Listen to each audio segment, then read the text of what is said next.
पासून बांधा म्हणतो, अगदी शेवटचं टोक। यहाँ गोंदिया में जहाँ अक्सर हमारे लिए गोंदिया माने जैसे कोई दूसरे ग्रह पर लोग रहते हैं, ऐसे हम गोंदिया वालों को देखते हैं।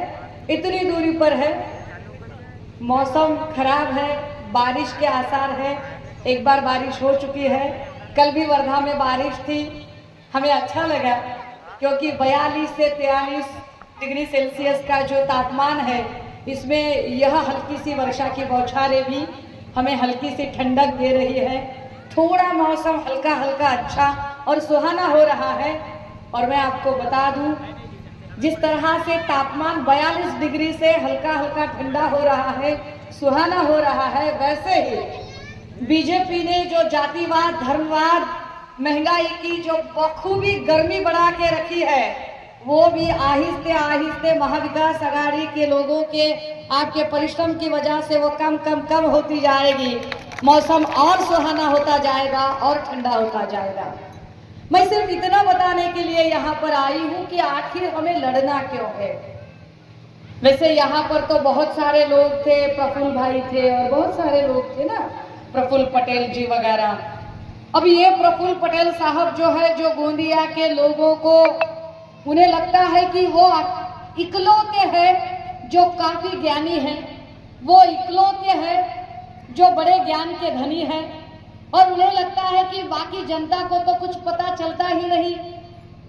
लेकिन सोचने वाली बात है, जो प्रफुल्ल पटेल साहब जिन शरद पवार साहब की बदौलत खड़े हुए, अपना नाम, अपना मकाम, अपना एक अहम स्थान बना लिया, उन्हीं पवार साहब को जिन्होंने दगा दे दिया, उन्हीं पवार साहब के पीठ में जिन्होंने खंजर भोंक दिया, जिन पवार साहब की बदौलत प्रफुल्ल पटेल जी की हस्ती बनी हुई थी, बस एक ईडी की नोटिस से, एक ईडी की नोटिस, हमें फक्र है कि हमारी पार्टी में सम्माननीय संजय राउत साहब जैसे लोग हैं जो किसी ईडी की नोटिस से घबराते नहीं हैं।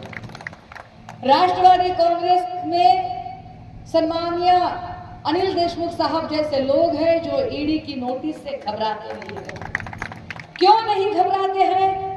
क्योंकि जिन लोगों ने कुछ किया ही नहीं, उन्हें डरने की क्या जरूरत है।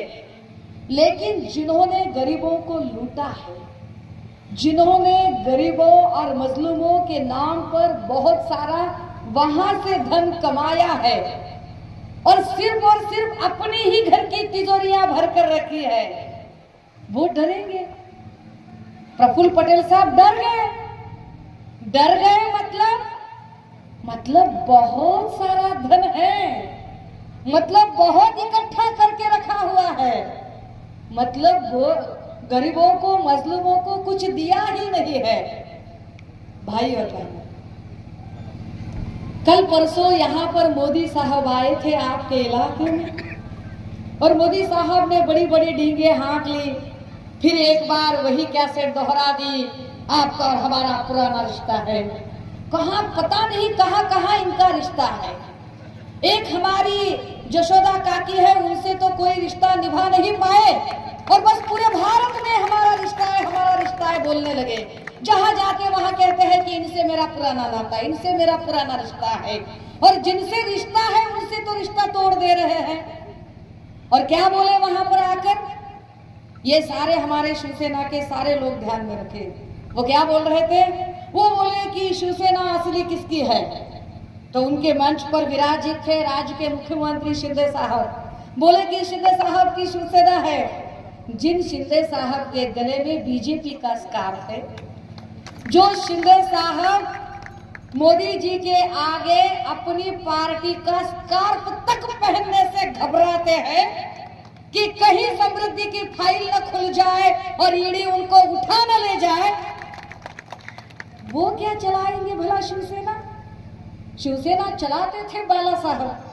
जब बाला साहब थे तो बीजेपी के लोग मुंबई में मातोश्री में आते थे, मातोश्री की दहलीज पर नाक रगड़कर सीटें मांगते थे। वो लोग वंदनीय बाला साहब के जाने के बाद उद्धव साहब ने बागडोर संभाली इस शिवसेना की। तब भी मुंडे साहब होंगे, महाजन जी होंगे, गडकरी जी होंगे, ये सारे लोग या अमित शाह होंगे, ये सारे लोग मातोश्री पर आते थे और मातोश्री पर आकर सीटों का बंटवारे की चर्चा करते थे। अब क्या हुआ? अब अगर इनका कहना है कि नहीं शिंदे की सेना असली सेना है, तो क्या करना चाहिए था?